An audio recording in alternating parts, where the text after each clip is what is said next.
Alright, so time for another album review. So, I'm going to be reviewing an album called You Can't Spell Slaughter Without Laughter by I Set My Friends on Fire. So, anyways, let's get on with this. So, this album was released in 2008 by the band I Set My Friends on Fire, which are a post-hardcore group and metalcore as well. They released this album in 2008, and so this album is mostly like a metalcore slash post-hardcore album with a couple elements of electronic core, mall screamo, which is like a sort of which is basically screamo with like emo pop, alternative rock, and like some pop punk elements. Like stuff like The Used, or well, not really The Used. I don't like From First to Last, basically, as an example, and I guess Hawthorne Heights, if you can't their debut and stuff. It's just like a sort of like post-hardcore genre with like some with a couple of like poppy singing. It sounds like, I don't know. You'd have to listen to it to like get the idea. Like From First to Last, Chiodos, Dance Gavin Dance, stuff like that. Um. So yeah. Anyway, so it's also labeled as Nintendo Core, which, yes, that's an actual genre. It's basically uh it's basically metalcore music with like some like chip tune elements, like electronic sounds from, oh goodness, like music that sounds similar to like what you hear from like the NES, basically. So and this album is also labeled as crunkcore and sass, although in my honest opinion, I don't think this album is like either of those genres. Secondarily, I mean, because there are only two crunkcore albums plus one sass oh goodness, there's only two crunkcore songs on here plus one sass song. So anyways, so anyways, so this album, like with a lot of the old MySpace metalcore groups, they had very, very silly names for their songs and also very silly lyrics. Like I think this was started by like Fall Out Boy, because they had a couple of songs with very silly song titles. Like there's one that I think is called I slept with someone in Fall Out Boy, and all I got was a stupid song wrote about me. So yeah, Panic at the Disco kind of did that on A Fever You Can't Sweat Out.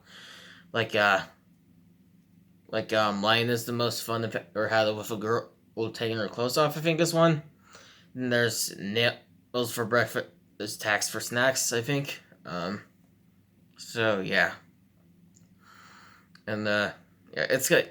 It's kind of like if you took like the titles of certain like Midwest emo bands, because there are some Midwest emo bands that have silly titles in this for the songs. But it's like if you took that and made it like more sillier, basically. So yeah. This song has 12 songs on here. The first song of the album is "It Talks, I'm Out of Here," which is basically it's basically just a little like sketch, basically. Basically it starts with them basically just the band finishing the show. Well, a woman screams, "I love you" in the bill, and then Matt replies, "Hey, what about me?" And then the woman just screams, "F you, Matt," at him, basically. So and then they walk off stage into the back room and wherever the bands go after the show, basically. And they and then the alien shows up, and then they go to their and they basically fly over to their home, to its home planet to play a show there. Yeah. And also, the reason why I'm stuttering and messing up a lot of times because I'm doing this unscripted, basically. So yeah. Excuse me. So the second song on the album is "Brief Interviews with a Hideous Man," which I believe is taken from the movie with the same name. I've never actually seen the movie. So yeah. Anyway, so this song is just like a very short metalcore song, basically. It's only 1 minute and 37 seconds. But it's not bad. So yeah. So the first song on the album is "Beauty is in the Eye of the Beer Holder," which I assume is just a play on of "Beauty is in the Eye of the Beholder." So yeah. I don't know what these songs are about because the lyrics are very silly and stuff. Which is a common theme with a lot of old MySpace metalcore stuff. So yeah. Anyways, yeah. This song has also has like a little breakbeat bridge in it. All of these songs pretty much have like a little electronic bridge, I think. So yeah. Anyways, that's completely devoid of any guitars and stuff. This one has a breakbeat one which is basically like a drum and bass type style, basically. So yeah, I don't really know what the meaning of the song is, but overall it's a very fun one. It's my third favorite song on the album, so yeah. Anyways, the fourth song on the album is Fiends That Rhyme with Orange, which is, in my opinion, the best song on the album.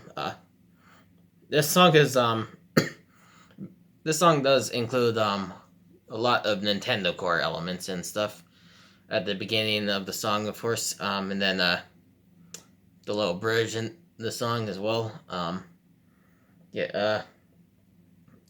Overall, like I said, I don't know what the meaning of the song is, but yeah. And this is the only song on Album of the Year. This is the only song on the on Album of the Year. On Album of the Year, on the track list where you can like rank all the songs. This is the only song that's actually in the yellow zone. Basically, it has like a 5 on there. Because well, people on there do not like the album. I mean, on Rate Your Music, the album has a 2.83. From what I heard, it used to have a 1.7 out of 5, but then 100 Gex stepped in, and then all the hyperpop bands. Oh yeah, this album is also rated as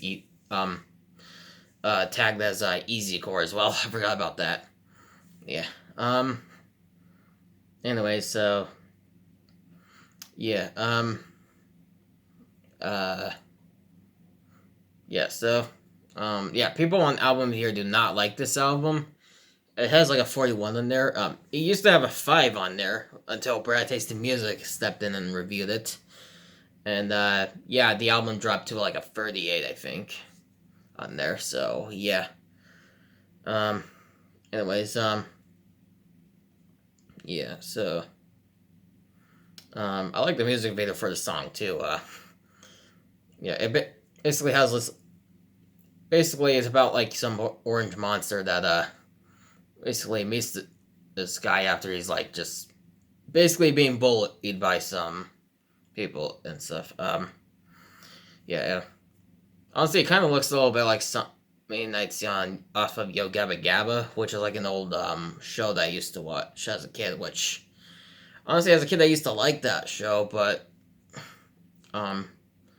later on, still as a kid, I started to not like it. So yeah. But yeah. Anyways, also the guy with the glasses in the video looks really familiar. I feel like I've seen them before on YouTube once, but I don't really know.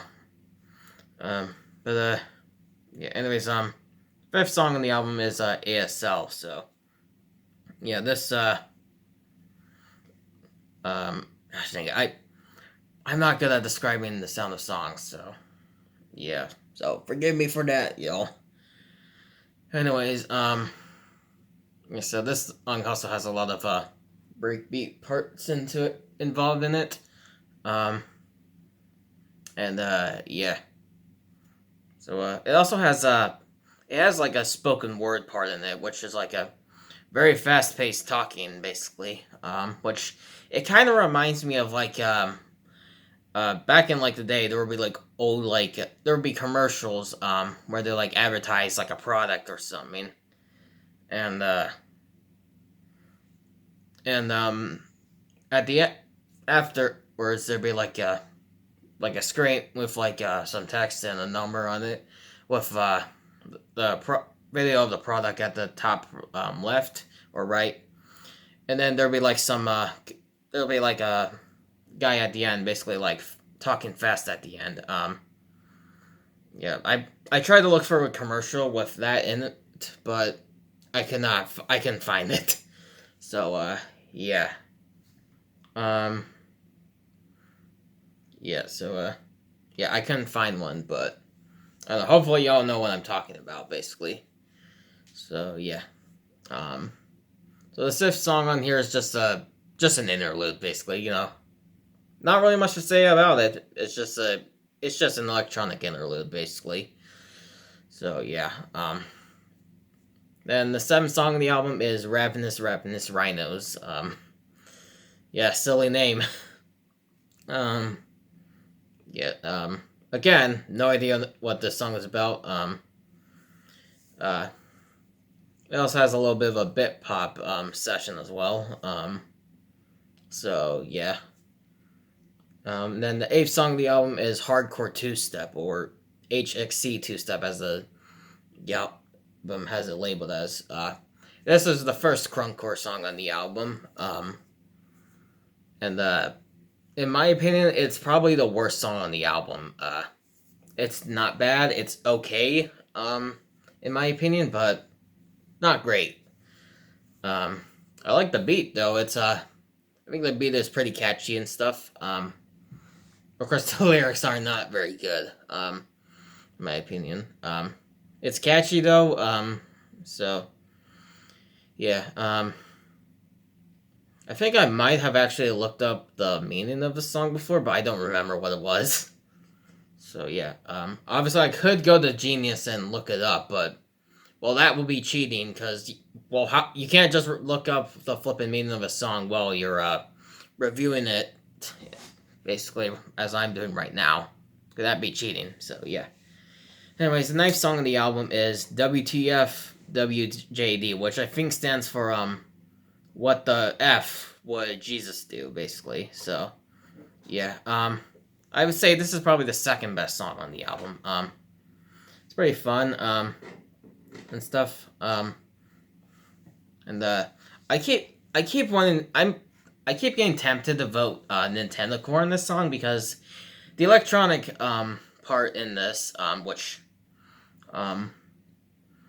is like an electronic core part, to me it sounds a little bit like sort of NES type music, but I don't really know.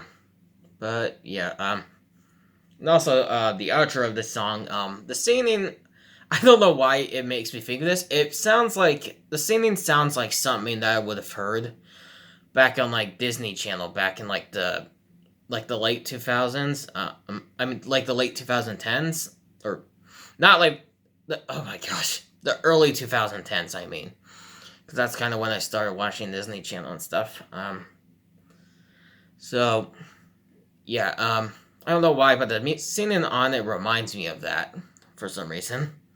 Combined with like the piano and stuff. It also kind of sounds a little bit like AJR in a way.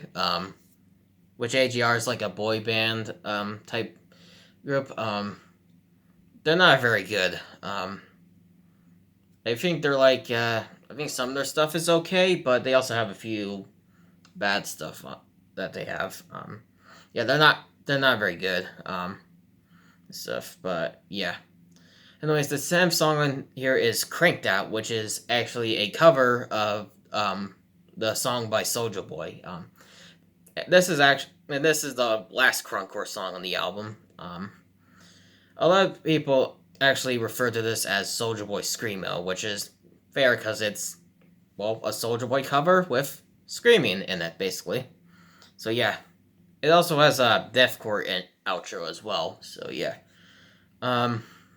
yeah, this is like what one of like two things that really blew up their career. The other one being the Smosh video, the song and music video that they did with Smosh called "Sex Ed Rocks." It's a very good song and very funny as well. Same thing for the video. So yeah. Anyways, the 11th song on the album is "But the Nuns Are Watching." This is probably the only sass song on the album. All the other ones, no, they don't have that, but this one does. And the electronic bridge part. I mean, I don't know if it's actually the bridge. And that's the part is that, but I don't know. But it kind of sounds a little bit like Owl City in a way, like his older stuff, as well as also like Brave Carolina's debut album. It's Classic Not Classic. As well as also a lot of like old like electropop or like emo bit pop or bedroom pop stuff that a lot of scene kids and emo kids used to make, like Nicosaur, Daniel the Photographer, what's the heck's the other guy's name? I literally just listened to him like earlier. Play Radio or something. I don't know. I forget the guy's name, but yeah, it sounds a little bit like that. I also think the chorus of the song is pretty funny. It's the lyrics to it are look, he drank straight from the faucet. Holy crap, he's frickin' lost it. Well, it's not crap or frickin', but I don't swear, so yeah.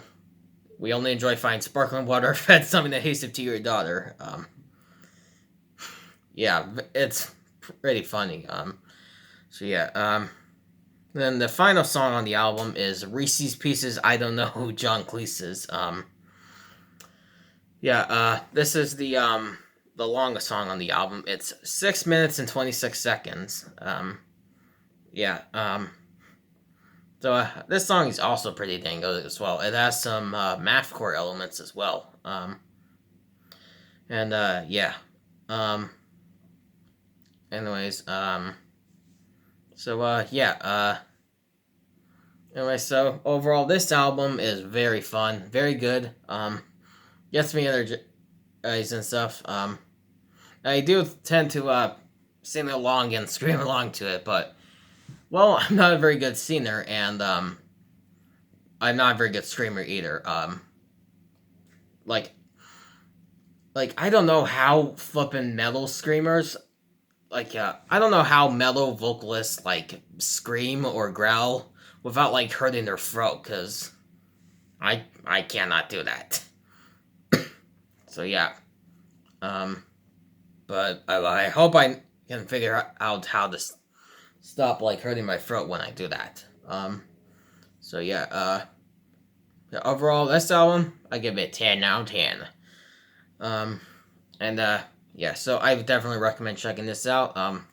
Although like with 4 of the other 5 albums I've reviewed, I can't say for sure that you're gonna enjoy this because of the mixed ratings on this. So yeah, but you know what? Don't take my word for it. You know, go ahead and listen to it yourself. So yeah, I don't know. Yeah, I wish people on Album of the Year would actually enjoy this song. But yeah, Oh, Brad just does not understand scene music at all. Yeah. I mean, at least he kind of got down with Astral Rejection OG. Which I wish we could have seen him react to Astral Rejection. I don't really know if I'll review both albums, but yeah.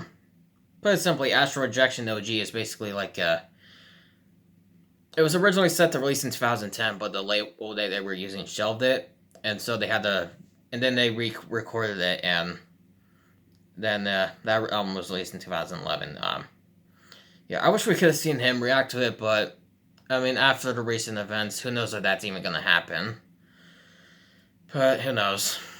Unless someone greater than Brad steps in, Space Ashes maybe, if he ever watches this.